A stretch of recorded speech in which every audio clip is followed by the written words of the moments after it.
Philip and Matthew stood up from their seats and walked out of the banquet hall. When they arrived at a place with no one around, Philip looked at Matthew and said, "What's wrong with that brat? Didn't they rumor say that he was a laborer? How did he manage to take out $200,000? What the hell do I know? He is strange," Matthew cursed from the side. "Didn't you ask why he provoked Fletcher and was still safe and sound? In fact, Fletcher did take revenge on him." "Huh? Did he escape?" Philip raised his eyebrows and asked. "Or was he saved by Audrey?" "That day, he was caught in Fletcher's workshop. In front of over 20 people, he almost beat Fletcher to death," Matthew swallowed his saliva and said. "You mean, Fletcher was beaten by him?" Philip asked, stunned. "Yes, he is vicious and merciless. His fighting skills aren't bad. He smashed Fletcher's head with a bottle and then poured a glass of wine on him. Just thinking about it makes my hair stand on end," Matthew gritted his teeth and said. Philip shivered when he heard this. He gritted his teeth and said, "How dare he hurt Fletcher? Is that brat a rich and powerful person?" "Not really. He is indeed a laborer. This can be proven by Adriel's previous girlfriend, but that brat is ruthless. If we really piss him off, I'm afraid he'll do something bad to us. I don't wanna fight with him as I know I'll be the one who suffers," Matthew said. Philip's expression suddenly became a bit gloomy and uncertain. He pulled Matthew out to ask Gerald's background, and then he would play dirty tricks on Gerald. But now, hearing what Matthew said, he began to panic. "And he is like the plague or something," Matthew looked at the banquet hall and whispered. "The first to provoke him was me and Adriel, and then we were beaten up by Decker. Then Decker provoked him. It was said that he was beaten up badly in some place yesterday. He's still in the intensive care unit now, and I don't know if he can be saved. After that, it was Fletcher. He was also beaten up. Besides, this morning, I was in his factory. He then received a call from his father, and his expression was very gloomy. He even asked us who was willing to take over his factory. I suspect that something might have happened to Fletcher's family," Matthew said in a low voice. Philip's expression changed. After a while, he snorted and said, "I don't believe in these things. As long as he has no background, it is fine. Moreover, my father is the leader of new bank in Los Angeles. Maybe he is not as rich as you. Ads by Pub Future guys, but his status is completely different." As he spoke, his face flashed with pride. Although Matthew did not want to admit it, he had to admit that Philip's father, the leader of new bank in Los Angeles, enjoyed high social status. Philip asked in a low voice, "How do you think he got $200,000? Did he use more money after he took out $200,000? Matthew shook his head. "The money is not his. Adriel's ex-girlfriend said that when Gerald divorced, he was poor. However, he seems to be very close to Audrey recently. I think he borrowed $200,000 from Audrey. It's good that he doesn't have money. I'll torture him to death later." Philip licked his lips and said, "I remember that there are 3 very expensive bottles of red wine sealed in Glory Club." Inside the banquet hall, Gerald sat calmly in his seat. He did not chat with others at the table. At this time, many people in the banquet hall were discussing the matter of him buying a bracelet for Kiera. $200,000 were much beyond their reach. Behind Gerald was the table where Audrey and Henley were sitting. Their conversation could be heard clearly by Gerald. They did not talk about the bracelet. Henley seemed to feel a little embarrassed and took the initiative to change the topic. "Right. You probably don't know yet. Something happened to Fletcher's family." "What?" Audrey's eyes flashed as she asked. "What is it?" Fletcher's family was her family's main competitor in Los Angeles. Henley let out a breath and said, "I was with Fletcher this morning. He asked me to support him. It seems that his family suddenly has cash flow problems. Several partners would rather break the contract to stop cooperation with them. The major banks cut off loans at the same time, so they don't have money to continue several projects. The funds are completely insufficient. It is estimated that they will be declared bankrupt in a few days. Damn! All of a sudden, a person on the table asked in surprise. In Los Angeles, the McHale family was the real top family on par with Bradley. This news came as quite a shock. Audrey was also stunned. She could not help but glance at Gerald. For some reason, she felt that this matter might be related to Gerald. A smile appeared on Gerald's lips. For a watchman, the McHale family was no match for him. He did not care too much about it. The McHale family would do anything to do the business. It could be seen from the injury on Carving's hand. Moreover, Fletcher was also an actor in Los Angeles. They only had themselves to blame for their bankruptcy. When Fletcher's family was rich, he bullied countless people. On the day of bankruptcy, no one knew how many people would deal with him. He could not continue to harass Gerald. As Gerald was thinking, Matthew and Philip returned to their seats. When Matthew saw Gerald, he shrank his neck slightly. There was still a trace of fear in his eyes. As for Philip, a trace of coldness flashed through his eyes. Nothing happened when they dined. After eating, they went to Glory Club to have fun. Of course, there was a small group of people who chose to leave, such as Matthew. After eating, he left without even saying goodbye to Kiera. There were about 25 people left, each driving toward Glory Club. In a luxurious private room of Glory Club, a large group of people sat down. Countless snacks and beer began to be served in the private room. As a person who often went to nightclubs, Hazel was the key to liven things up. With her, the atmosphere in the room soon began to be lively. Audrey was pulled by Doreen and the others to play games over there and drink some wine. Kiera was constantly chatting with her friends. As for Gerald, he was not very familiar with the others. He found a place to sit down, then picked up a bottle of wine and a glass. And drank it. Not far away, Philip looked at Gerald, licked his lips, and laughed sinisterly.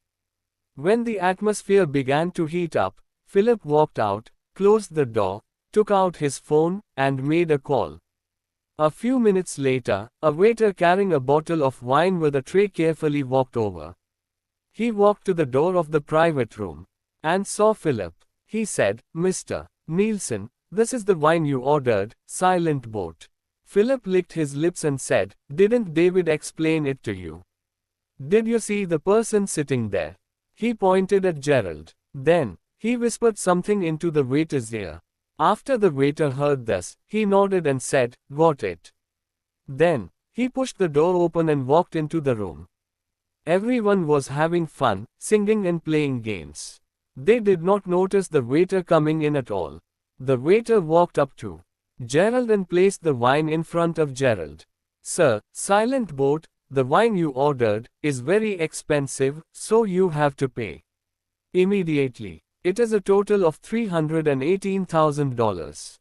Today is your birthday. Our boss wanted to give you a discount, so it will be $316,000. Are you paying by card?" Gerald raised his eyebrows and looked at the waiter doubtfully. He said calmly, "You must be mistaken." Just as the waiter was about to speak, a sound came from the microphone. Philip had walked into the room. He held the microphone in his hand and exclaimed, "This is the 1907 Piper Heidsieck Silent Boat. It is the treasure of Glory Club. Gerald, you are really generous. You are actually willing to open a bottle for Kiera's birthday. This is the world's top wine worth nearly $320,000. Hiss. When Philip's voice fell, the room instantly quieted down. Philip paused the playing of the songs. The entire club was quiet at this time. Everyone looked at Gerald together in shock. The moment Philip spoke, Gerald probably understood what he meant. Obviously, Philip felt that Gerald definitely would not be able to afford the karaoke. Thus, Philip joined forces with the people from the club to trick him. Now that Philip had said this, under everyone's gaze, Gerald would lose his face no matter if he refused or not. If he refused, he would lose face in front of everyone. If he did not refuse, he would not be able to pay the money. Moreover, someone able to operate such a large club would have a strong background. Someone at Gideon's level might take charge and force Gerald to bear this debt. Gerald instantly sorted out his thoughts and slowly tilted his head to Philip. Philip was also looking at Gerald with a smile, but the viciousness in his eyes was very obvious. Sitting aside, Kiera frowned slightly. She felt that something was wrong. But she could not rule out the possibility that Gerald had opened an expensive bottle of champagne for her. Doreen frowned. In her and Henley's eyes, Gerald could not take out this money. They felt that Gerald borrowed money from Audrey to buy the jade bracelet. He might ask for his salary in advance. Therefore, they all guessed that this was Philip's trick. Henley smiled and decided to add fuel to fire. He clapped and said, "He's indeed rich. Even I rarely order this kind of wine." Under everyone's gaze, the waiter looked at Gerald and smiled. "Sir, please settle the bill first. It's $316,000. Gerald shrugged his shoulders and said lightly, "I said I didn't order the wine. Go ask whoever ordered it to pay the money. Don't look for me." Everyone at the scene was stunned. From the beginning, they felt that Gerald was staggering wealth. Now, Gerald's refusal changed their opinion. Ads by Pub Future. In fact, they were also looking forward to tasting this worldly famous wine. The waiter frowned. He looked at Gerald and said, "Mr. Kenneth, are you kidding? It was you who asked us to open the wine. And now you don't admit it. What do you think our Glory Club is?" After Gerald denied it, Hazel instantly figured out what was going on. Thinking of the boss behind the Glory Club, smiled and did not go to help. Gerald, just pay the money. You can buy a jade bracelet worth $200,000. $316,000 should not be a big deal for you, Philip said with a smile. Kiera frowned. Things became quite embarrassing. This was her birthday party, and she still wanted to end it happily. She didn't want any problems to occur, so she didn't invite Philip and Matthew from the beginning. She was worried that something unexpected would happen. But what she was worried about still happened. She wanted to pay the bill herself, but the bill of nearly $320,000 was indeed too much for her. Gerald glanced at Philip and then looked at the waiter in front of him. He said indifferently, "I'll say the same thing again. Whoever opens the bottle of wine shall pay for it. This is my friend's birthday party. Don't disturb us. Do you want to go back on your word?" The waiter's eyes darkened as he asked. He placed the tray on the table and took out a walkie-talkie. He said to the walkie-talkie, "Hey, David, the man who ordered the silent boat wants to go back on his word. He said that it wasn't him who ordered it." "Got it. I'm coming." A voice sounded from the walkie-talkie. Kiera's expression suddenly changed. She knew that her birthday party was going to be ruined. Audrey wanted to say something, but Hazel stopped her. Henley sighed and said to Doreen, "I didn't expect Gerald to be this kind of man. He actually wants to renege on his debt after opening a bottle of red wine. This is Kiera's birthday party. Doesn't he feel ashamed?" Soon, the door was pushed open. A middle-aged man led more than 10 people into the private room. He looked at Kiera and said, "Ms. Bender, I had no intention of disturbing your birthday party, but the silent boat is the specialty of our store. There are only 3 bottles in total, and none have been opened before. Today, we opened 1 bottle, but someone refused to pay. This is really too much." David looked at Philip again and inadvertently nodded. At the same time, the waiter in front of Gerald stepped aside and said to the man who came in, "David, this is the man. Chu Agency, who went back on his word. Gerald's face was revealed in front of David. Gerald still had a calm expression. He held a cup of wine and calmly sat there. When Gerald's face appeared in David's eyes, David trembled violently. He looked at Gerald in shock and took 2 steps back. Gerald had no impression of him. In fact, he had seen David before in Hazel's internet cafe. This person was called David Field, Gideon's right hand man. Glory Club was also Gideon's property. As the local tyrant of Los Angeles, Gideon was mostly engaged in the entertainment industry of bars and karaoke clubs. When he saw Gerald, he thought of what happened in Hazel's internet cafe. Gerald had almost beaten Gideon and Decker to death in front of more than 30 people with weapons, and Gerald even killed Jaydan. Gerald was a terrifying man. The moment David saw Gerald, he felt his scalp go numb. At the same time, he saw Gerald's gaze also glance over. David swallowed his saliva and quickly took out a box of cigarettes from his pocket. He walked over to Gerald and handed the cigarette over shakily. "Mr. Kenneth, we didn't know it was you who ordered it. This is all our fault. That bottle of wine, just treat it as our treat to you. Please forgive us." Besides him, other than Hazel, everyone else was shocked. This was the Glory Club opened by Gideon. Now, David who worked here was actually so polite to Gerald. Moreover, from the tone of David's voice, he seemed to be very afraid of Gerald. Gerald narrowed his eyes. He looked at David and asked, "Your fault? So this was deliberately done by you?" Cold sweat broke out on David's forehead. He knew how miserable it was for Decker and Gideon. He was afraid that Gerald would also beat him up, and even kill him. "It's all Philip's idea." He walked to Philip's side and slapped him in the face. Philip was stunned. He completely had no idea what was going on. He finally thought of Matthew's reminder. Gerald seemed to be a jinx. David glared at him and said, "Do you want to fucking kill me?" Then he tilted his head and said, "The brat asked me to open a bottle of red wine and then embarrass you by saying you ordered it. If you don't admit it, we shall surround you and force you to pay. If we knew it was you in advance, we wouldn't dare to do this. You know Philip's father is Desmond, the president of New Bank. Who dares to not show him respect when doing business in Los Angeles?" David said nervously. "Take this bottle of wine as a gift from us. Please, forgive us." Philip was completely unable to think at this time. He even thought he was dreaming. He didn't know why things would develop like this. He was held by David by the collar. At this time, Gerald stood up, touched his nose, and walked towards him. First, this bottle of famous wine was opened, and Gerald denied it, and then came a large group of people. Things kept changing, and they were even more dramatic than a series.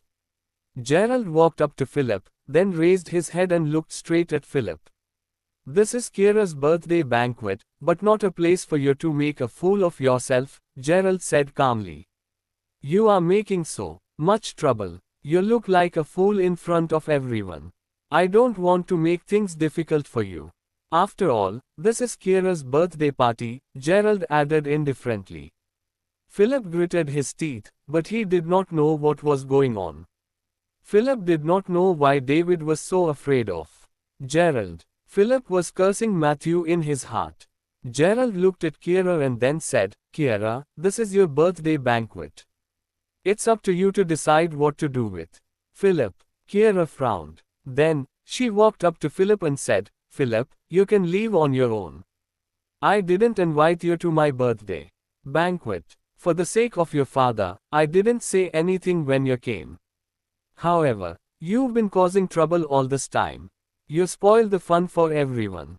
Philip gritted his teeth and said, "I." Looking at everyone's gaze, Philip wished he could find a place to hide. Philip thought, "Now everyone knows that I am the one who did it on purpose." Philip failed to make Gerald lose face, and now it was Philip who lost face. Hearing what Kira said, David quickly looked at Gerald and said, "Mr. Kenneth, I will help you take him out." He is annoying. Gerald nodded calmly. David quickly nodded, then pointed at the bottle of red wine and said, "You can drink this bottle of red wine. It's open anyway. I hope you can forgive me." Philip looked sullen. Philip was dragged out by David's men. Silence returned to the private room once again, but the expressions of the people who looked at Gerald became a little strange. Of course, some people glanced at the bottle of red wine from time to time, swallowing their saliva, with an expectant look on their faces. David said that this bottle of red wine was given to Gerald, which meant that Gerald had the right to control this bottle of red wine. This bottle of wine was worth a lot of money. Ads by Pub Future. Henley sneered and said, "He is not a simple man." Then Henley said to Doreen, "As I said, he has committed a crime, and it is impossible for him to turn over a new leaf. As you can see, the people of Glory Club were definitely involved in the underworld in the past. Since they are so polite to Gerald, it means Gerald is probably also in the underworld. He likely knew someone in prison." Penny also nodded and said, "I think so too." Their voices were very soft, but Gerald could hear them clearly. Gerald grinned and ignored them. Gerald returned to his previous seat and sat down. "Everyone, let's continue," Kira said with a smile. Hazel once again became responsible for making the atmosphere active. The atmosphere in the private room slowly began to become lively again. However, many people could not help but look at the bottle of champagne. Gerald did not speak, so they were too embarrassed to say anything. After the atmosphere returned to normal, Kira walked to Gerald's side and said apologetically, "Gerald, I'm sorry. I didn't expect to bring you so much trouble." Gerald smiled at Kira and said, "It doesn't matter. It's okay as long as it's settled. Anyway, Philip doesn't have a good upbringing." Kira sighed and said, "You are right. Our director might have his own difficulties. I hope he won't find trouble with you in the future. By the way, how about I explain it to our director? You are a diamond card client of our bank." Gerald shook his head and said, "Forget it. It's enough for you to know about this matter alone." Kira didn't say anything when she heard what Gerald said. Kira nodded and said, "Okay. By the way, you can take this bottle of red wine and share it with everyone," Gerald said. Kira was stunned. She looked at Gerald for a while and did not refuse. She smiled gently and said, "Thank you then." Gerald waved his hand. When Kira took the champagne and shared it with others, the expressions of those people when they looked at Gerald changed. Again, they had a look of adoration on their faces. Gerald did not care about that too much. He was still sitting there drinking alone. He was not familiar with most people. The only people he was familiar with were Audrey and Hazel, who were also sitting with Doreen and the others. After a while, Audrey quietly ran to Gerald's side. Audrey's face was already red. Audrey was bad at drinking, but she drank the wine. At that time, Audrey was not completely drunk, but her eyes were a little blurred. She walked to Gerald's side and sat down. She leaned against Gerald. "What are you doing?" Gerald was shocked. Gerald looked at Audrey and said, "It's not proper for you to do this in public. If you really want to do something to me, we can go home. If you can't wait that long, we can go to your car." "Bah, what nonsense are you talking about?" Audrey's blurry eyes became a little clearer. She glared at Gerald and said, "You are so abnormal." Gerald smiled. Audrey pouted and asked in a low voice, "Gerald, tell me honestly, who exactly are you? You saved my dad, and you have a diamond card from New Bank. What's more, why is David so afraid of you? Are you a member of the underworld?" Gerald looked at Audrey and said with a smile, "You can take a guess. If you say that once again, I will." As Audrey said that, she seemed to not know how to threaten Gerald. After thinking for a while, Audrey said, "I'll stop talking to you." After Audrey said that, she pouted her mouth angrily. As he looked at Audrey like that, Gerald's heart beat a little faster. He wanted to kiss her hard, but thinking that there were a lot of people around, he had to hold back his inner thoughts. Well, Gerald looked at Audrey and said. When Audrey heard Gerald's words, her eyes lit up. She thought Gerald was going to tell her the truth. Gerald rubbed his nose and said, Actually, I am a hidden expert, one of the strongest men in the world. Audrey had a disdainful expression. She touched Gerald's head and said, Do you think I'll be so easily fooled? Gerald smiled and sighed in his heart. Gerald said, I tell the truth, but no one believes me. At that time, Penny ran over and helped Audrey up. Penny glared at Gerald and said, Gerald, what are you doing? Gerald didn't want to pay attention to Penny. Penny said, Audrey, I have told you to stay away from this guy. As Penny spoke, she helped Audrey to walk back. The atmosphere in the private room was very warm. Occasionally, someone came over to talk to Gerald. After all, after what happened just now, they tasted that bottle of world-class red wine. As time passed, people slowly began to leave. As for Audrey, she was completely drunk. Audrey and the others stayed at Glory Club until around midnight. They each found a chauffeur and left the entrance of the club. Not long after, only a few people that Gerald knew were left at the door. Doreen did not drink. Doreen helped Audrey to get in the car. Doreen then turned to look at Kiera and said, Kiera, we will leave Los Angeles tomorrow. Remember to come to Sacramento. Kiera nodded and said, I will definitely attend my best friend's engagement party. Okay, then you should pay attention to your safety on your way home, Doreen said. All the people left. Because Doreen and the others were there, Gerald could not take Audrey's car to go back. When Audrey's car started, Gerald hailed a taxi and said, Follow the car in front. Gerald wanted to be responsible for Audrey's safety to the end. Just as they left, a woman in a red dress walked out from the entrance of Glory Club. She looked at the taxi Gerald took in, frowned slightly. She said, I seem to have seen this person somewhere. Beside her, a person also walked out and said, Red Rose, keep an eye on the club today. Audrey is completely drunk, and no one is protecting her. All the members of Night Watch seem to have left. Today, we will strive to capture Audrey in one go. Okay. Red Rose nodded and said. On the side, two black cars drove out at the same time and followed the taxi Gerald was in to follow Audrey's car. Orchid Manor was the most luxurious community in Los Angeles. A taxi stopped at the entrance of the community.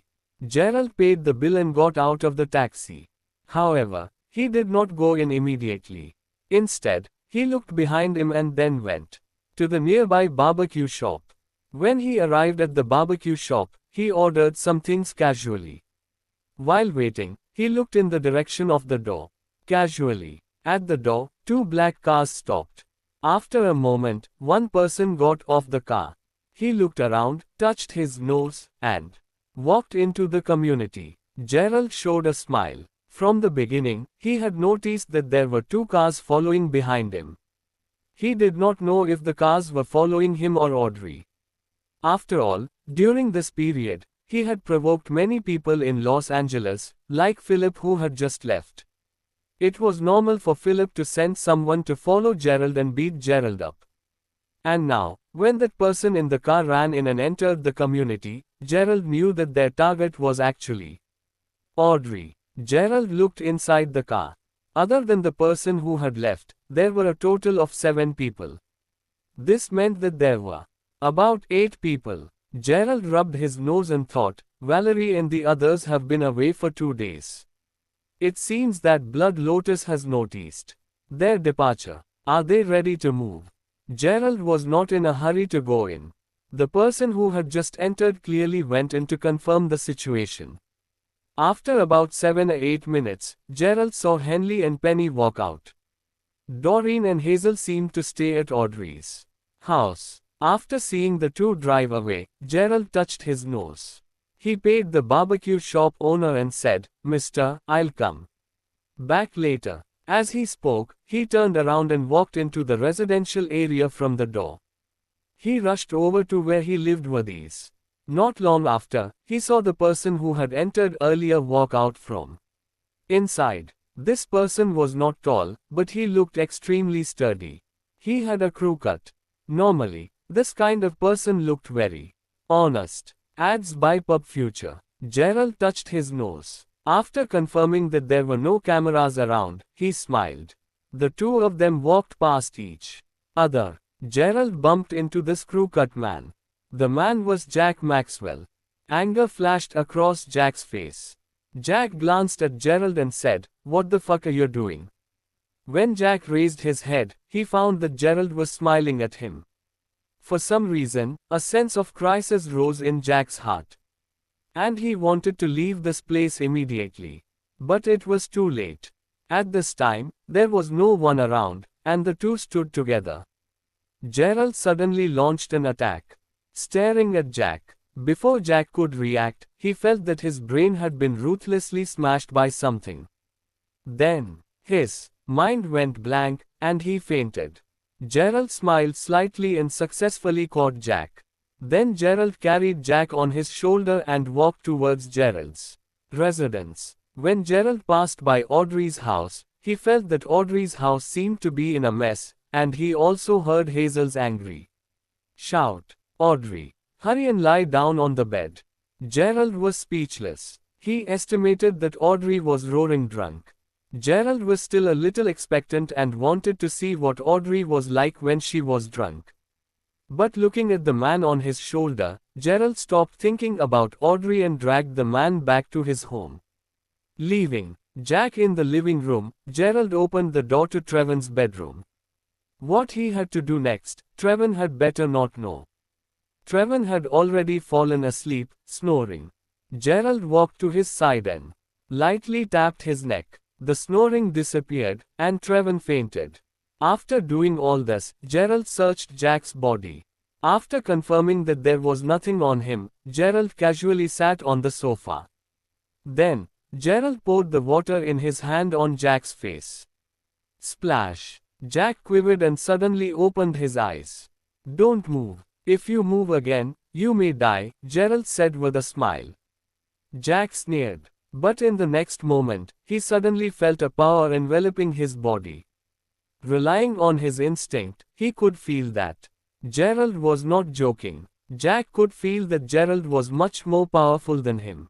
"Do you know who I am? How dare you attack me?" The first thing Jack thought of was to show his identity and make Gerald scared. Gerald sneered, and his tone became cold.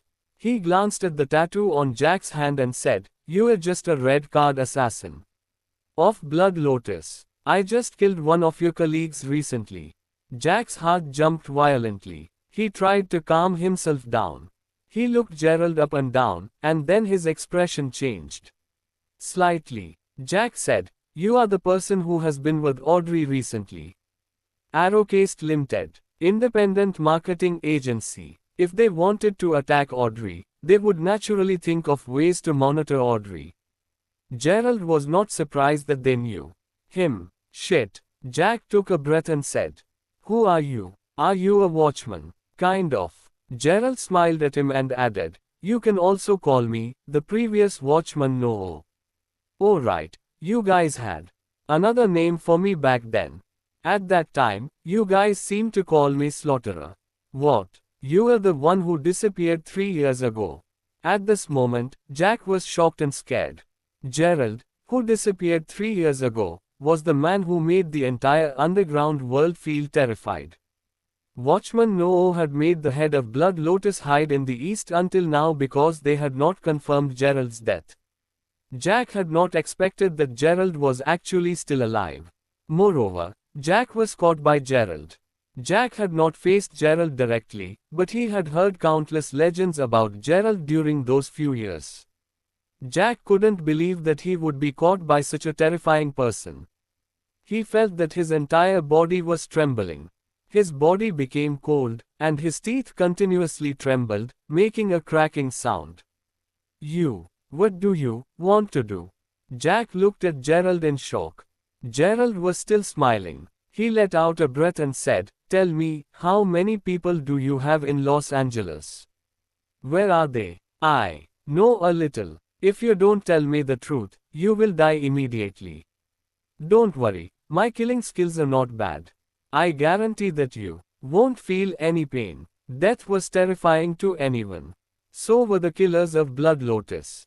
Hearing Gerald's words, Jack gritted his teeth and said, "We have a total of 10 people, but 2 of us have already died before. Now there are only 8 people left. Other than me, they are all in the cars outside. It seems that you are really dishonest." Gerald stood up with a smile and walked towards Jack. At the same time, Gerald took something from Jack's body. Jack could feel that his dagger was grabbed by Gerald. "I'm telling the truth." Jack was so scared. Cold sweat instantly came out from his forehead. "Shut up." Gerald did not hesitate. As his wrist flipped, the dagger slid across Jack's throat. You. Anger flashed in Jack's eyes, and he slowly fell to the ground. Gerald's voice sounded in Jack's ear, "Red Rose is clearly in Los Angeles."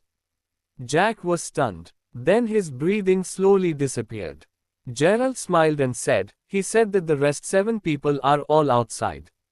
It seems that I can end this mission in advance." As he spoke, he stood up and grabbed a lot of toilet paper to cover Jack's neck in case the blood flowed to the floor. Gerald did not deal with the corpse. Trevon was knocked out by him. Trevon would probably fall asleep by tomorrow morning. Then, Gerald stood up and walked out of the villa. As soon as he walked out, his expression changed slightly. Then, he turned around and saw something. In the distance, about 300 feet away, a beautiful woman wearing a red dress was standing under the street lamp and looking at Gerald. Gerald chuckled and touched his nose. Red Rose. Under the dim light, the hot woman in the red dress seemed to have a unique charm. Gerald was tempted. He did not expect that Red Rose would actually appear in this place. Moreover, he had not discovered it before. Obviously, she had been following him for a long time. As expected of the top 10 on the killer list.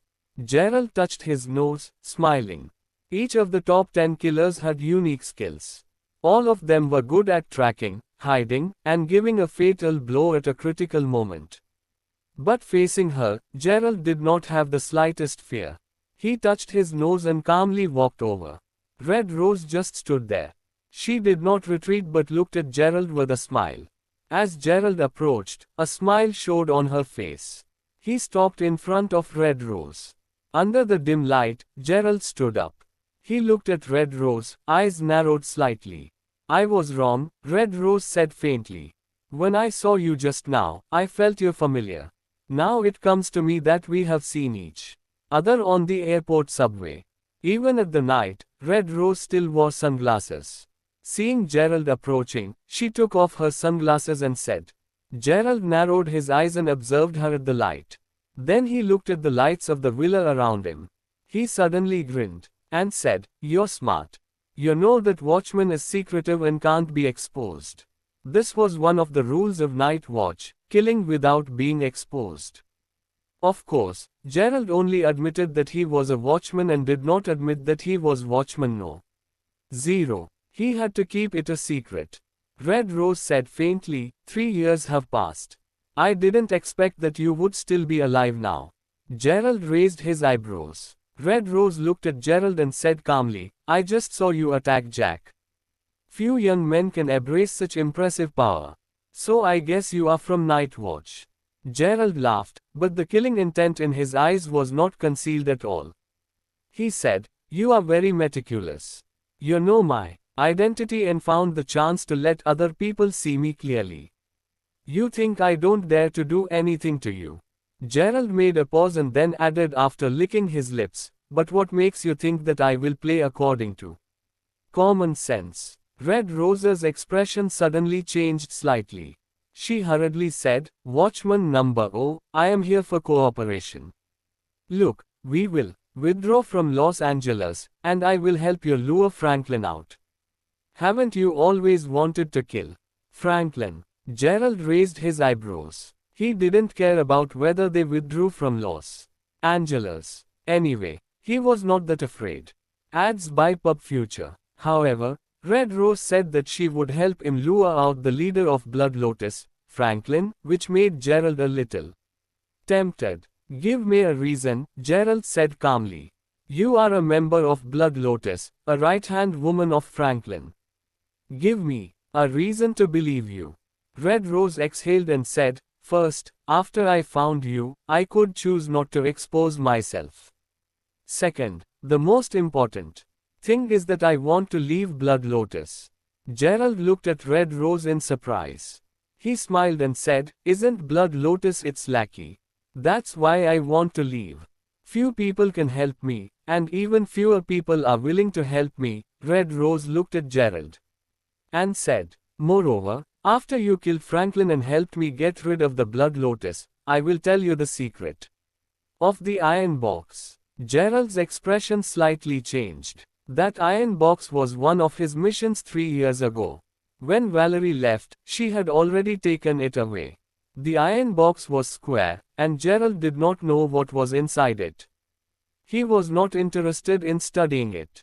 But when he heard Red Rose's words, he became a little curious. Deal, Gerald said with a smile. When Gerald said this, Red Rose felt that the sense of crisis clutching her suddenly disappeared. She laughed all over. Her face and body emitted a strong temptation. She stepped forward. Gerald instantly smelled a fragrance. Red Rose put her hand on Gerald's shoulder and slowly slid down. At the same time, she said in a charming tone, as expected. Of the former watchman, no. If I recognized you on the subway, I would definitely not let you escape from me. Well, it is not too late now. I have reserved a room at White Elephant Tower. The bed inside is soft. Are you interested in feeling it? These words were full of temptation, and Gerald could not help but swallow his saliva. His gaze glanced to the side, and then his eyelids couldn't help but twitch violently. On the second floor of Audrey's house, the lights were on. In front of the floor-to-ceiling windows on the second floor stood 3 slim figures. They seemed to be looking down at something. He hurriedly pushed away Red Rose and coughed. He said, you are too old. I have no interest in women above the age of 30. Red Rose was stunned, and then her face showed a trace of anger. Gerald cleared his throat again and said, now that we have made cooperation, you'd better withdraw from Los Angeles overnight. In addition, I don't want you to disclose the news that I am still alive to anyone, including your closest men. Once someone recognizes me, our cooperation will be suspended immediately. Red Rose regained her calm after a short anger. She looked at Gerald and said, no problem. Leave me your contact number. I will lure Franklin out and contact you then. After leaving the contact number, Gerald frowned and said, by the way, you can deal with Jack yourself. Red Rose frowned but then nodded. Gerald did not stop. He walked to the door. Looking at Gerald's back, Red Rose licked her lips and said, don't like women over 30 years old. Well, sooner or later, I will sleep with you and make you can't forget me. After that, she took out her phone and made a call. Gerald walked toward the entrance of the neighborhood to get a barbecue and spare Red Rose and her fellows time to deal with the cops. Just as he left, Audrey was still lying on Hazel on the second floor. Her face was still red, and she muttered, what are you looking at? Beside her, Hazel frowned. She looked at the light not far away and said, Doreen, the man just now seems to be Gerald. What is he doing here? Doreen looked down and frowned deeply. No one knew what she was thinking. There seemed to be a lot of beauties around him. The woman who married him before is also pretty, Hazel said sourly. Doreen had not spoken. A moment later, she pulled Audrey and said, let's put Audrey to bed first. Don't let her drink anymore. She's too good at making trouble. No. I want to drink, Audrey said, her eyes blurry. Gerald went to the shop to get the barbecue. When he returned to his room, the body had already disappeared. Red Rose and her fellows had left. Gerald put the barbecue on the table, went to the bathroom to wash his hands, and sat down. Now, he was just waiting for news from Valerie. After confirming that all the people from Los Angeles's Blood Lotus had retreated, the mission here would be over. When it was settled, he could go to Sacramento and put an end to that stuff. After eating the barbecue and simply taking a shower, he returned to the bedroom and fell into a deep sleep. He had a good sleep. The next day, he slept until morning as usual, and then slowly wandered to Forever Group. When he arrived at Audrey's office, it was already 9:50. Audrey looked at Gerald and pointed at the alarm clock. "Hey, you are late again." Gerald scratched his head and said, "Just get used to it." Audrey rolled her eyes and cursed in her heart, "What do you mean? You work here, okay." She was a little annoyed. She said, "I really don't know what kind of a person you are. You always act mysterious." "Well," Audrey added, "Doreen and Hazel left early in the morning. They have returned to Sacramento. There is no need to rush. I will be there this week. Before their engagement banquet, I will make a trip there in advance and take the chance to have a fun time." Gerald nodded. Thinking of the engagement between Doreen and Henley, he frowned slightly. "Bradley, hand over the person, or new bank will stop all cooperation with Forever Group." Just as they were talking, a furious roar rang out from outside. "Bradley, if you don't hand him over to me today, new bank will stop all cooperation with Forever Group in the future and will never give you a loan." Hearing this voice, Gerald and Audrey frowned slightly. Audrey frowned slightly, then suddenly stood up, pushed open the door, and ran in the direction of the voice. Gerald also rubbed his nose and hurriedly followed. The management offices of the company were located on this floor. When they went out, there were already many people standing in the corridor. They all frowned and showed a hint of worry on their faces. When Audrey walked to the door, her expression changed slightly. Gerald looked at a place not far away. There, Bradley was standing with a frown. There were two people standing next to him. A bald middle-aged man was pointing at Bradley. Beside him stood a young man. Gerald recognized this man. It was Philip. Philip looked fine. In fact, after being dragged away by David yesterday, David really did not dare to do anything to him. The son of the president of New Bank was not someone that David could touch. Nowadays, people like them could bully ordinary people. However, as for those with money and status, they had to think twice before offending them. Therefore, the middle-aged man should be Philip's father, and also the president of New Bank Los Angeles branch. Desmond. Desmond was staring at Bradley and said, "Hand over the guy called Gerald. He actually bullied my son. Right now." Bradley frowned and said, "How did Gerald bully your son?" Desmond sneered and said, "Yesterday, at our company staff, Kira's birthday banquet, my son was slapped because of him. Today, I dealt with Kira. Now, I come to get even with him." Gerald frowned. He looked at Audrey and walked forward. He said, "I am Gerald. How do you plan to get even with me?" In the corridor, almost everyone looked at Gerald at this time. Gerald walked forward, less than 2 steps away from Philip and his father. Philip looked at Gerald and sneered, "Dad, it's him. Yesterday, it was because of him that I was slapped and lost face in front of many people." When Bradley saw Gerald come out, he knew that there was no need for him to deal with the matter now. Gerald should handle it himself. Desmond looked Gerald up and down. Gerald said calmly, "I don't know if you know how he got slapped. He wanted to frame me. Ads by Pub Future. Back then and let Glory Club open a bottle of top-grade red wine worth about $320,000. Later, he found out that he was mistaken and was slapped by the staff of Glory Club. In fact, it was your son who kept provoking me yesterday." "What's wrong with provoking you?" Desmond sneered. "My son was slapped because of you. Is this right?" Gerald laughed and said, "No wonder your son is like this. It has nothing to do with you. Desmond sneered. He looked at Bradley and said, "Well, now you can get rid of this person. We are both businessmen in Los Angeles. As long as you fire him, we can still cooperate. If you don't, you know the consequences. Aren't you being a bit unreasonable?" Bradley said. "Gerald already said that it was your son who kept provoking him first. Moreover, that slap was not from Gerald. If you want to get even with the guy who hurt your son, go find trouble with Glory Club. It is a bit too much to vent your anger on Gerald." Desmond raised his eyebrows and looked at Bradley. "So you intend to protect this guy? Bradley, you are also an old entrepreneur. Do you want to destroy the future of your company for such a person? You have to think it through."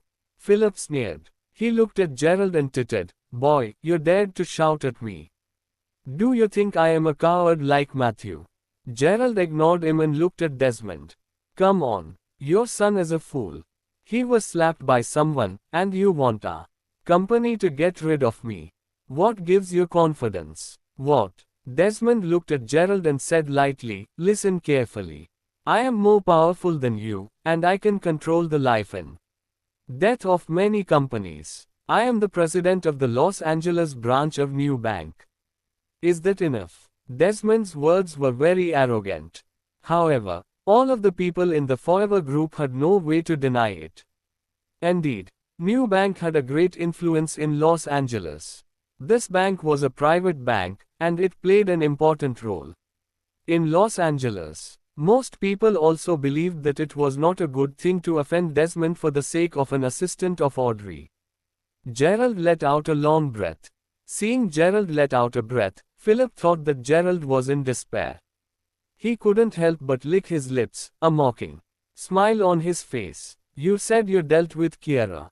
How did you deal with her?" Gerald asked again. "Humph, she didn't manage her daily life well and caused a bad influence on society. She just dropped a level," Desmond said lightly. After that, he looked at Bradley and said, "I'll give you 3 seconds to think about it.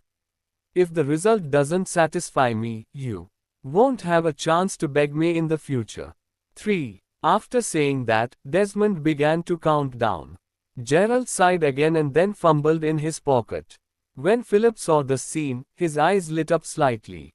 He thought that Gerald was planning to take out his work card and quit. Beside Gerald, Audrey had a look of discontent on her face. However, at this time, she knew that she could not interfere. 2. Desmond counted again. "Now, you are not the president of New Bank's Los Angeles branch." At this time, Gerald said lightly. "Huh." Desmond turned his head and looked at Gerald. He was just about to speak. Suddenly, Desmond saw Gerald throw a blue card at him. The card hit Desmond's face with a crisp sound, and then the card fell to the ground again. "You actually dare." When Desmond saw that Gerald actually dared to throw something at his face, he instinctively became angry. Then, he glanced at the blue card under his feet. His pupils suddenly shrank. "Dear diamond card." Desmond's body couldn't help but tremble slightly. Philip was also scared out of his wits. He looked at the diamond card in shock and then looked at Gerald in shock. How did you get a diamond card from New Bank?" Cold sweat broke out on Desmond's forehead.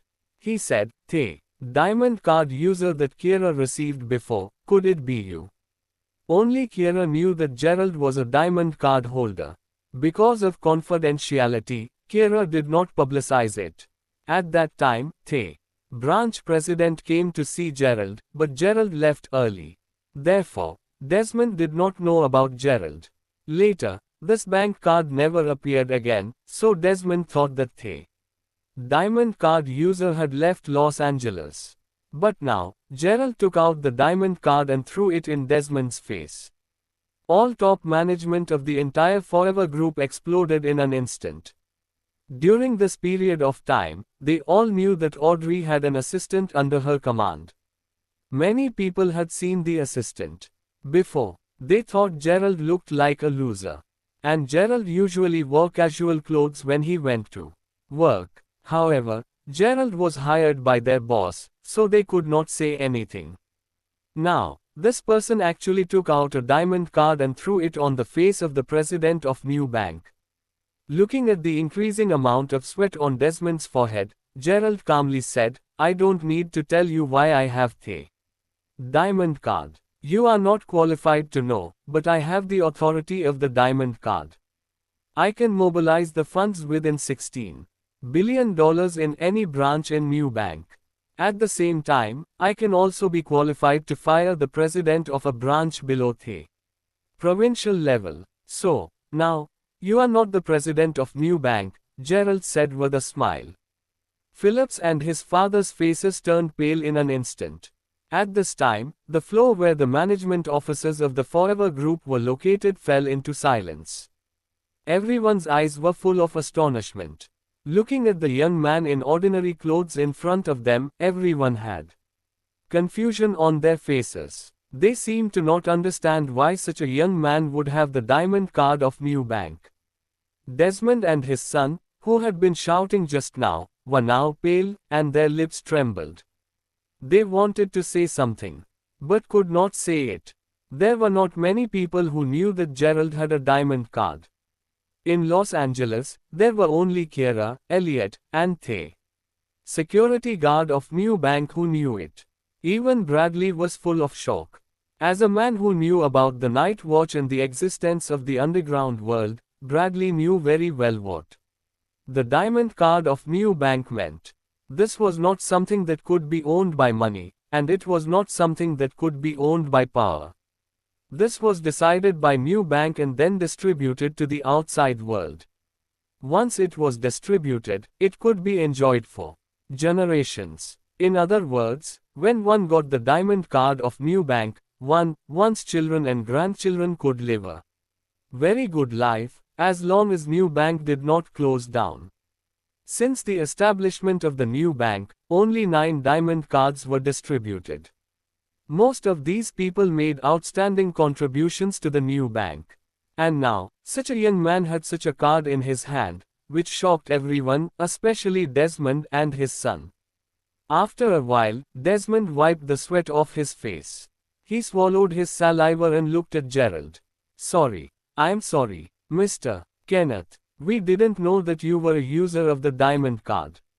As Desmond spoke, he pulled Philip and said, apologies to Mr. Kenneth. Now, Philip trembled. Philip knew that everything he had now was given to him by his father as the Los Angeles branch president of New Bank. Philip might not be as rich as those rich second generations, but he lived a more carefree life than them. If Philip's father lost his position as the branch president, it meant that Philip had nothing left. Plop. At this moment, Philip no longer cared about his dignity. Philip immediately knelt in front of Gerald and said, I'm sorry, Gerald. I'm really sorry. I didn't know that you were a diamond card holder. Otherwise, I definitely wouldn't have gone against you. At that moment, Philip really felt that it was unlucky to meet Gerald. Ads by Pub Future. No one who provoked Gerald would have a good ending. From Adriel to Decker and Fletcher, now it was Philip's turn. Yes, Mr. Kenneth, all of this is just a misunderstanding, Desmond said. You are a great person. Please kindly pardon us. Speaking of which, this matter is all because of Kiera. She didn't tell us that you are a diamond card user. Otherwise, we wouldn't have caused such a ruckus. Gerald narrowed his eyes. He looked at Desmond and asked, as the president of New Bank, you should manage the bank. But not show off your identity. If I don't have this diamond card today, and I am just an ordinary person, I'm afraid that you will use your connections to force others not to hire me in Los Angeles. What a great prestige. As Gerald said this, he sneered and said, Kiera keeps it a secret because I asked her to do it. In addition, you can go back to New Bank to pack up your things. In addition, you are dismissed. When it is reported, your superior bank will send people to investigate your assets. You should take care of yourself. Desmond's expression changed drastically. He still wanted to say something, but at this time, Bradley smiled at him and then shouted in a direction, "Security." Philip and his father, who were pointing at Bradley just now, were carried away by the security guards. When they left, Gerald picked up the bank card on the ground. Bradley said to people around, "All right, everyone, please go to work. Let's disperse." After everyone dispersed, Bradley saw Gerald looking at him. He was slightly stunned and then said, "Is there anything?" Gerald nodded. "All right, come to my office." Bradley looked at Audrey and said, "Go back to your office and work." Audrey pouted and looked at Gerald. "Look at how impressive you are." Gerald smiled and returned to the office with Bradley. Bradley looked at Gerald and said, "You are really a young hero. You are so young, and you actually have a diamond card from New Bank. I only got it because I was lucky." Gerald touched his nose. Gerald did not need to tell Bradley too much about how he got this bank card. Bradley did not ask much. He sat down and poured a glass of water for Gerald. He put it on the coffee table and asked, "What is it?" Gerald did not touch the cup of water. He looked at Bradley and said, "Audrey's crisis should be resolved." "Really?" Bradley was overjoyed. Gerald nodded and said, "It should be true, but I have to observe it for a few days. When it is completely confirmed, I will explain it to you." Bradley's joy could not be concealed. Recently, Bradley was on tenterhooks. But now, it seemed that everything was coming to an end, and good news came one after another. The McHale family was now facing a crisis of bankruptcy. Bradley was constantly thinking of ways to annex the McHale family's property. After that, there was a high chance that no one in Los Angeles could match Bradley. And now, Audrey's crisis was resolved. For Bradley, there was no better news than this. However, Bradley was a person who had gone through ups and downs. After a short period of excitement, he recovered his calm. Bradley looked at Gerald and said with a slight frown, "What about after this is over? Will you leave Los Angeles?" "After dealing with the things here, probably yes," Gerald said with a smile. Yes, Gerald's memory had been restored. Gerald was still a watchman. Although the night watch's request was for Gerald to stay in the city to cooperate with the task, Gerald couldn't be limited to Los Angeles. Moreover, Gerald still had his own things to deal with in Sacramento. The crime of rape might not be that important to Gerald, but it was very important to his parents. Gerald wanted to prove his innocence, and the people who had framed him back then had to pay something. Bradley sighed and looked at Gerald. He said, "Then how is the relationship between you and Audrey?" "As long as you want, you can become my son-in-law anytime." Again, Gerald rubbed his forehead. Gerald avoided this topic and left Bradley's office as if he was escaping. The next 3 days passed quite smoothly. On the 4th day, Gerald's phone finally rang. It was from Valerie. Gerald picked up the phone and said, "You called later than I thought. It seems that the intelligence network of the night watch is getting worse and worse. I have received the news for a few days, but I have been busy recently," Valerie snorted and said. "How did you do it? In such a short period of time, how did you let Blood Lotus guys withdraw?" "I just made a deal with Red Rose." Gerald smiled. Obviously, Valerie had already confirmed that Blood Lotus had indeed left trading with Red Rose. "You have to think it through." Valerie's tone was a bit serious. "I know what I'm doing. Don't worry." "How is your side?" Gerald asked. "I should be returning to the night watch in a while. However, Trustin is injured," Valerie said in a serious tone. Gerald's expression changed slightly. As the new watchman no in night watch, Trustin was quite outstanding. If Trustin was injured, it meant that the mission of Valerie and the others was probably quite difficult. "If you need help, call me. I will come to you wherever you are," Gerald said to the phone with a serious tone. Valerie clearly ignored Gerald's words and hung up. Looking at the phone, Gerald let out a sigh of relief. Audrey's matter was completely over. It's almost time to tell Bradley about my resignation. Gerald smiled. He had only been working here for a few days. Beep, beep, beep. At this time, Gerald's phone rang again. He picked it up and looked at it. It was Tyrone. Hello. Gerald answered the phone and asked. Gerald, come to the company, Tyrone said in a serious tone. Audrey was at her office at Forever Group, pissed off. Gerald has no manners at all. It's already past 10, and he is still not here. He doesn't want this job. As she gathered up the files, Audrey complained, Humph, I thought about taking him to Sacramento.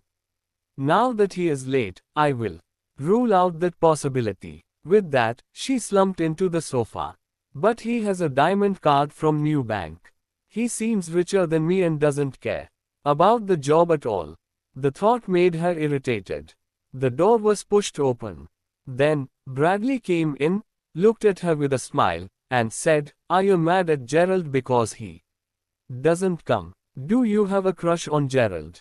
Audrey froze. The next moment, her face turned red as she said in a sweet voice, Dad, don't be ridiculous. You will get married one day. Gerald is a good man. If you are interested in him, be more proactive. If a woman chases a man, the chances of them going into a relationship are much higher. Plus, you are so beautiful. Gerald will fall for you, Bradley said. I'm not talking to you. Audrey turned around, blushing. All right, no more jokes.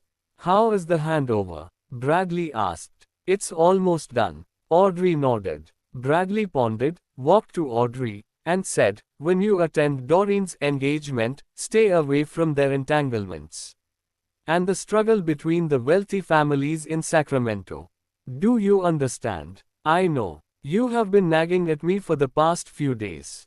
Audrey pouted. Bradley said, Another thing is about Gerald. Don't pry into his business. As you can see, Gerald is rather low-key. He hates unwanted attention and doesn't want others to know about what he did in Los Angeles. When you are in Sacramento, don't tell anyone, including Doreen. Come on, I won't be bothered. Plus, he has a bad reputation in Sacramento. If I say that he is my assistant, I will probably be looked down upon, Audrey said. Okay, be safe on the way, Bradley urged. I know. I'm leaving. Hazel and Kiera are waiting for me downstairs, Audrey said. Ads by Pub Future. Gerald appeared on the 6th floor of Glory World. The security guard at the entrance greeted him politely, Boss. Gerald nodded at him before walking into the company. He went straight to the general manager's office. He knocked on the door and pushed it open. Tyrone was in there, pacing back and forth. Gerald asked, What's wrong? Tyrone said, letting out a breath, Two things. First, your mother-in-law has made quite a scene in the company. I asked the security guards to send her away, but today she came again with a lawyer. Gerald was lost for words. Mary was so stubborn. Gerald knew that Trevon would talk about what happened in the company at home. But Gerald didn't think it was a big deal as he was not affected. To his surprise, Mary was so shameless that she hired a lawyer to divide the shares of Glory World. In fact, Gerald would have given them shares if they hadn't done so many bad things to him and forced him into a dead end in divorce. He would have been willing to give Glory World to them. Gerald was never stingy. However, Mary and her daughter were way out of line. He didn't think it was worthwhile to give the company to them. What about the second thing? Gerald rubbed his nose as he asked. He was not in a hurry to go over to see Mary. The second thing is that the company has run into a huge problem, Tyrone said with a sigh. Gerald asked with a frown, Didn't the company take over Forever Group? It should be booming. Tyrone explained, It is booming, but we are a logistics company. Although our services are national, the main business lines include Los Angeles and Sacramento. But yesterday, the rent of Sacramento's warehouse tripled. That will push us out of business. Gerald didn't know much about rent. A frown marred his features. If the increase is non-negotiable, just move to another location. But I contacted many large logistics companies over there. They don't want to collaborate with us. It is difficult to find other warehouses in a short time. I know the reason. Bradley has had a partnership with the largest logistics company there. Now that he thinks that we are stealing his business, he and the logistics company work together against us. Gerald frowned, and then muttered, I plan to go to Sacramento. Send me the information about the company we are cooperating with. I'll get this done. Tyrone was stunned, but then nodded, okay, you go to Sacramento, and I'll get someone there to support you. Gerald nodded, stood up, and said, all right. Let's go see Mary now. Tyrone sighed, you are so down on your luck to have such a mother-in-law and ex-wife. Gerald smiled without saying anything. He walked towards the meeting room. Apart from Mary, Irene and Vivian were both there. There was a middle-aged man, who carried a briefcase and wore a pair of glasses. He must be the lawyer hired by Irene and Mary. When Mary saw Gerald, resentment flashed through her eyes. But Gerald did not care.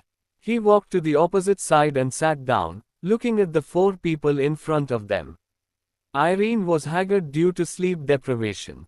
The divorce occurred just a few days ago.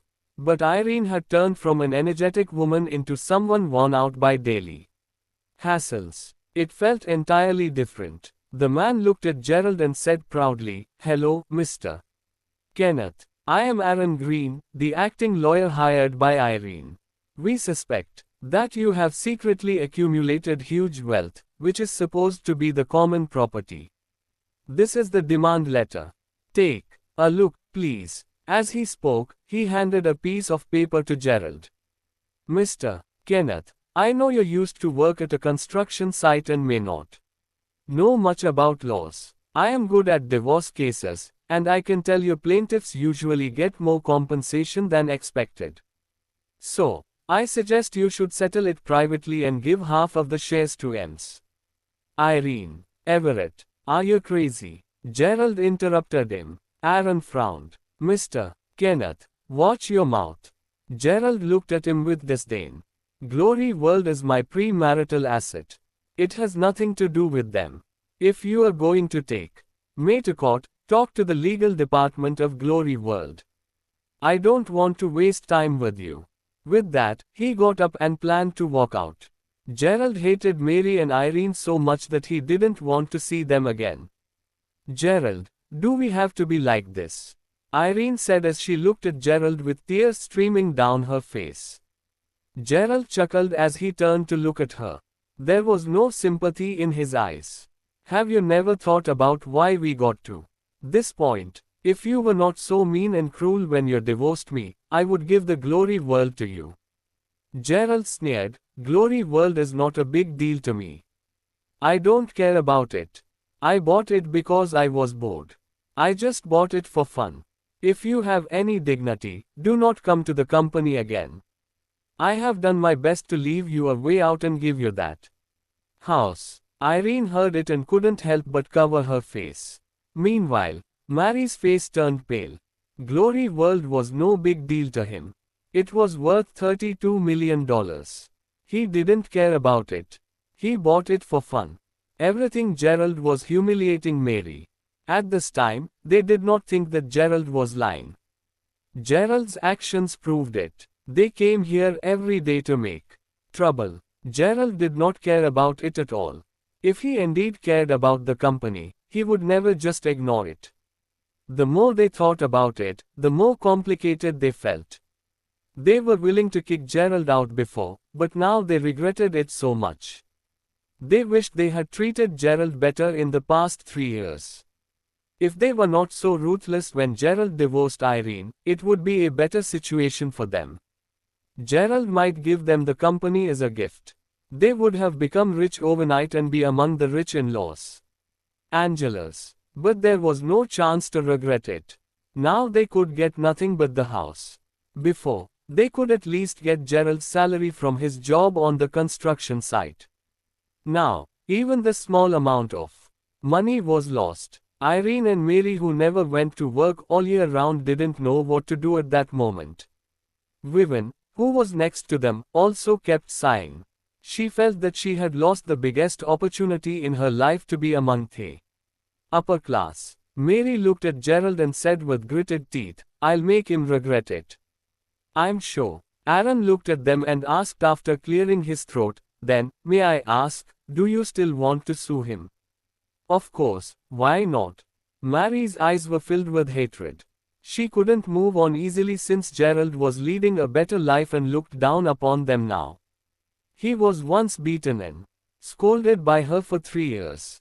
Mary sneered. Suddenly, she recalled something and said, "By the way, Gerald still has a few things at home. When we moved to the new house, we seemed to leave them in Vivian's house. When they got divorced, we didn't throw those things away." Vivian frowned. She suddenly realized what Mary meant. "Are you talking about the tattered black clothes and the 2 sticks of different lengths that were wrapped in cloth?" Gerald walked out of the meeting room and did not pay too much attention to it. After all, he was about to leave Los Angeles. In the future, he would have no chance to meet Irene and Mary. Even if he returned to Los Angeles, Irene and Mary would not be able to find him. He went to the Human Resources Department and gave Trevon orders. He was to tell Trevon that he would leave for a while and Trevon could feel free to live in the villa. Ads by Pub Future. In addition, Gerald told him not to be trapped by his ex-wife. To some extent, for Trevon, his ex-wife was much more horrible than Irene and Mary. After all, Trevon was different from the current Gerald. Trevon was still too kind-hearted. Of course, with the increase in income and social relationships, Trevon would improve a lot in the future. As for allowing Trevon to join Night Watch, Gerald was still considering it. Trevon's age was a huge problem.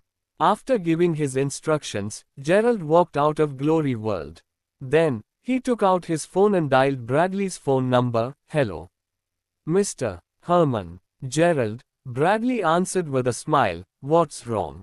"I've done here. It has been finished. Audrey is completely safe, and I have successfully made it, so I plan to resign," Gerald said with a smile. "Well, what a pity." Bradley sighed. He didn't know the reason why he felt sorry for Gerald. "Needed. You have already helped me twice. You saved my life, and you also protected my daughter," Bradley admitted seriously. "Perhaps my property is nothing to you, but I still have to give you a promise. In the future, if you me, I would make all my efforts to help you." "Thanks so much," Gerald said with a smile. Gerald was still a little touched. In these 3 years, there were not many people who could make Gerald touched.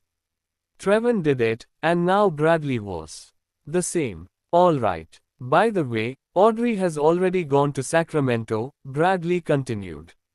"If possible, you can tell her the news of your resignation in person." Gerald nodded. "Okay, no problem." After hanging up the phone, Gerald felt relieved and booked a flight ticket online. Then, he went to the mall to buy a set of relatively better clothes and got dressed up. Gerald returned home to get packed. He then carried his luggage and hurried to the airport. Although he did not care much about how he looked, after all, he had to visit his parents this time when he went back. Wearing better clothes could make his parents feel more relieved. When he arrived at the airport, it was already 1 o'clock in the afternoon. He got the ticket at the airport. After the security check, he found a place inside the airport to have dinner. Then, he quietly waited to board the plane. Los Angeles was about 2 hours flight away from Sacramento. Gerald bought a first-class ticket. At 3 o'clock in the afternoon, he successfully boarded the plane.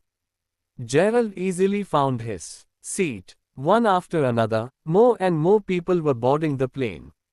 "Ladies, watch out. Hello. Let me help you with your luggage." At this time, someone's voice came from nearby. Gerald naturally turned around when he heard the word, "ladies." He found a young man with yellow hair and in a new fashion suit. The young boy was passionately helping 2 ladies settle Their luggage. Gerald fixed his eyes on the two ladies. When he looked over, they also noticed him. Both of them were slightly shocked. At the same time, they both felt excited as they spoke. "It's you." They were a beautiful young lady and a short-haired teenager girl. They were those whom Gerald saved in Treasure Store. They were Jessica and Daphne. Unexpectedly, they met Gerald here. "What a coincidence," Gerald said. Jessica smiled and agreed. "Yes, I didn't expect it at all. Speaking of which, I have been waiting for you to send me a line. Message and tell me when you would be free, but you haven't contacted us. Are you going to Sacramento?" Gerald nodded and said, "Yes." "That's good. I am familiar with Sacramento. You can't just leave today." "After reaching Sacramento, I will invite you for dinner," Jessica said. Daphne also had an expression of expectation. Gerald touched his nose and considered for a moment. Then, he nodded and said, "All right." Beside him, the young man who was in a fashion style frowned. Then, he looked down at Gerald and said, "Let me in. I am the seat against the window." Gerald looked at him and took the initiative to make way for him. The young man then sat down. Jessica and Daphne just happened to be next to Gerald, separated by a corridor. After settling down, they kept chatting. The young man next to Gerald had always wanted to join their conversation, but failed. It made him somewhat unhappy. During the conversation, the plane began to slowly get prepared. It was ready to take off. At this time, the young man next to Gerald touched Gerald's arm and said, "Excuse me." "What?" Gerald turned to look at him and asked, "What's the matter?" "Let's change our seats later after it took off," the young man said with a smile. "It's too troublesome." "Forget it," Gerald shook his head and answered. The young man frowned again and warned Gerald, "Well, you have to watch out. It should be my turn to chat with them. I took a fancy to these two beauties first. I was a little unhappy that you were chatting with them so happily." "Why should I care whether you are unhappy or not?" Gerald cursed at him secretly. Gerald then turned to the young man and asked, "So what? You have taken a fancy to them. So, were they yours? If you went to Sacramento, I think you would have to know the famous people in Sacramento," the young man said. "Now the internet is very advanced, and you can easily find my information on the internet." He seemed to be threatening Gerald. Gerald looked at him and felt ridiculous. Gerald then shrugged and said, "Sorry, I don't have any impression of all you at." The young man got angry. "All right, then let me introduce myself to you. My name is Tyrone. It means I'm cruel like a tyrant. Understand? I'm confident enough about my power." The young man put on a faint smile. As a man, his face was still covered with makeup, which made Gerald feel a little disgusted. He also smiled with self-satisfaction. In Gerald's view, he was not too arrogant. Instead, he was annoying. He continued, "I think you should have heard of me. My name is Tyrone Cooper." Gerald scratched his head and glanced at him. "Sorry, I never heard of you." "What?" Tyrone was shocked. Then he smiled and added, "When you get off the plane, you can check online to search for my name." "No, thanks." Gerald waved his hand and ignored him. Beside him, Jessica and Daphne's expressions changed slightly. It seemed that they had heard of Tyrone. Daphne seemed to know who Tyrone was, but she cared little about him. Gerald didn't want to talk to Tyrone anymore. But Tyrone saw Gerald react in that way and was filled with anger. Tyrone looked at Gerald and said, "Okay, since you are not willing to search my name on the internet, I can introduce myself to you. I am a small celebrity on the internet. In Sacramento, many rich and powerful people are my friends. For example, Henley Zumthor from the Zumthor family, Amo Kelsey from the Kelsey family, as well as Cole James from the James family. I think you must be familiar with them." Gerald was slightly surprised. He indeed knew those people that Tyrone mentioned. Gerald definitely knew Henley. Amo was Doreen's elder brother. He was a year elder than Gerald and the others. Amo was a boxer, and he cared most about Doreen. If someone got close to Doreen, Amo would beat them heavily. In the beginning, when Gerald and Doreen were close to each other, Amo and Gerald did not get along well. Later, after something bad happened, Gerald was almost on edge of being killed by Amo. Of course, Gerald still had a good impression of Amo. As for Cole, he came from the same Kenneth family as Gerald, but they were a little different. Cole was the direct descendant of the Kenneth family, and he was the first successor of the Kenneth family's huge business empire. They had met a few times. Cole was always arrogant. He had always looked down on Gerald, who came from the other branch of the Kenneth family. Looking at Gerald's slightly surprised expression, Tyrone also became arrogant. Then, Tyrone whispered, "So do you understand it? Give May the seat." The beauties were also chosen by May first. "Don't mess it up," Gerald replied speechlessly. "They are quite powerful, but what do they have to do with you? Moreover, even if you were very powerful, what would it have to do with me? After getting off the plane, we would separate. We won't know each other." Daphne seemed to have heard their conversation. Ads by Pub Future. She could not help bursting into a laugh. It made Tyrone's face pale. Tyrone glared at Gerald and warned, "Okay, boy, you have guts." Gerald was unwilling to bother with Tyrone. After the plane took off, Gerald closed his eyes and slowly fell asleep. When Gerald was on the flight to Sacramento, Vivian's father dragged out a huge handmade pocket in Vivian's home in Los Angeles. There were many things inside. "When you moved here, all the luggage you brought into our house was here," he said. Mary and Irene nodded. They worked together and poured out all the things in the package. There seemed to be nothing important. "These are all my father's things." Irene thought of her father. Her eyes turned teary and she said, "At that time, the doctor said that if my father sent Gerald to the hospital a little later, Gerald would probably have died. Gerald is so cold-hearted. He is rich now and he forgets us. How shameful." Mary continued scolding Gerald. He didn't even recall who had saved his life. Mary had never admitted her mistake. She just believed that it was all Gerald's fault. After searching for a while, Vivian suddenly asked, "Is it that you are searching for?" Inside, they found a black special backpack. There were 2 buttons on the backpack, and on the buckle were 2 things wrapped in cloth, one long and one short. Vivian took them off the backpack and then removed the cloth wrapped bit by bit. Seeing the things in the cloth appear, they all got shocked. They seemed to be 2 knives. Irene felt nervous. They had never paid attention to Gerald's things. If Gerald hadn't suddenly become rich after recovering his memory, they would never have thought about finding these things again. Vivian picked up the shorter one between the 2 knives. The knife was almost 32 inches long. She held the knife tightly. She tried hard to pull it out. The knife that had not been used for 3 years showed off its power again at that moment. "It's a bit heavy." Vivian pulled it out directly but felt it heavy. She then put it on the coffee table.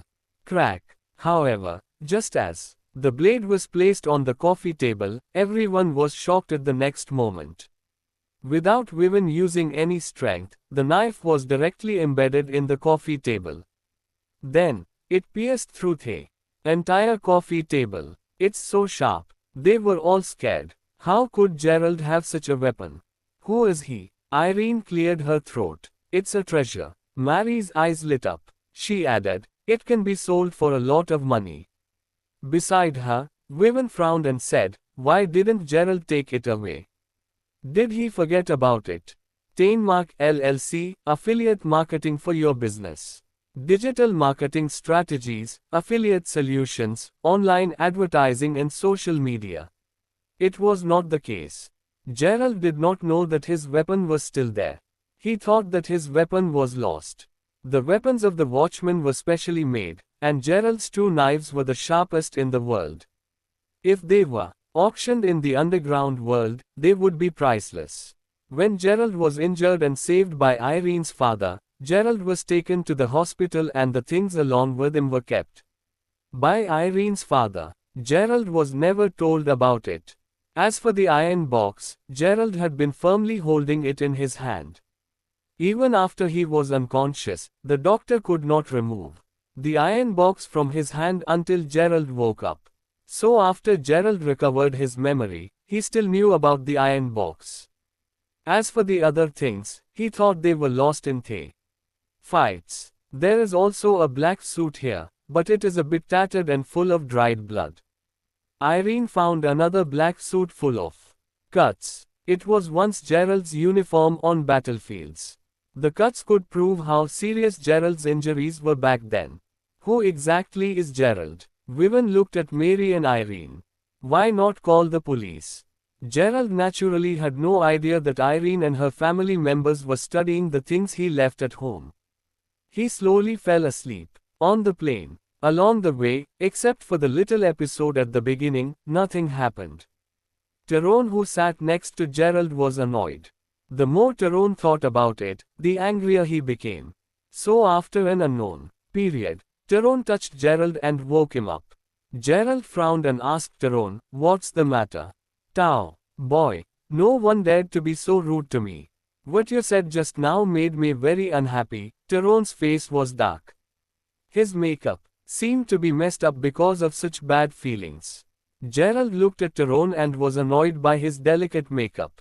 Gerald frowned and said, "So what? Give me your contact information if you are not afraid of me," Tyrone sneered. "Nonsense." Gerald gave a dirty look at Tyrone and continued to close his eyes for a rest. Tyrone was extremely angry, but on the plane, he could not lose his temper easily. Next to them, Daphne heard their conversation. She lifted her short hair and looked at Gerald. Daphne smiled sweetly. Daphne was holding a notebook in her hands. But instead, it turned out to be a pile of paintings that stacked up if one checked it carefully. After a while, the plane slowly stopped at the airport in Sacramento. Gerald stretched himself. Jessica smiled and asked by his side, "Is someone coming to pick you up?" Gerald replied, "No, that's good. Someone will come to pick me up later. When we arrive, you can join us. It's almost time for dinner now. Let's go directly for lunch in our car," Jessica said. Gerald nodded. They got off the plane and walked through the passage, heading outside the airport. Behind them, Tyrone also followed. Looking at Gerald's back, Tyrone felt quite unhappy. Walking out of the airport and looking at the city that had become somewhat unfamiliar, Gerald closed his eyes and took a deep breath. Then, he opened his eyes again and murmured, "It has been 9 years. Sacramento, I am back. Again."